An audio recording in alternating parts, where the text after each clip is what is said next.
App store റാങ്കിങ്ങിൽ 1-ാം സ്ഥാനത്തെത്തുന്നത് apple തടഞ്ഞുവെന്ന Elon മസ്കിന്റെ ആരോപണം. വിശ്വാസവിരുദ്ധതയ്ക്ക് നടപടി സ്വീകരിക്കുമെന്ന മസ്കിന്റെ ഭീഷണി. US താരിഫുകൾ വ്യാപാരത്തെ ഇളക്കിമറിക്കുമ്പോൾ ദക്ഷിണ കൊറിയ, വിയറ്റ്നാം നേതാക്കൾ കൂടുതൽ അടുത്ത ബന്ധത്തിന് പ്രതിജ്ഞയെടുത്തു. സൂപ്പർ സ്റ്റാർ രജനീകാന്തിന്റെ ഓഗസ്റ്റ് 14 ഇറങ്ങാനിരിക്കുന്ന ചിത്രമായ കൂലിക്കായി ചെന്നൈയിൽ ആവേശഭരിത കാത്തിരിപ്പ്.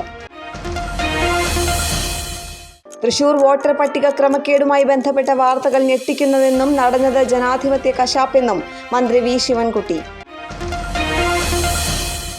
ആന ലഹരിയായവരുടെ ആവേശവും ആനപ്പേടിയിൽ ജീവിതം നഷ്ടപ്പെടുന്നവരുടെ ദുരിതവും ഓർമ്മിപ്പിച്ച് വീണ്ടും ഒരു ലോക ഗജദിനം. ബാങ്കോക്കിൽ നടന്ന ഏഷ്യൻ ബോക്സിംഗ് അണ്ടർ-19, അണ്ടർ-22 ചാമ്പ്യൻഷിപ്പുകളിൽ ചരിത്ര നേട്ടം. ഇന്ത്യയ്ക്കാകെ 27 മെഡലുകൾ.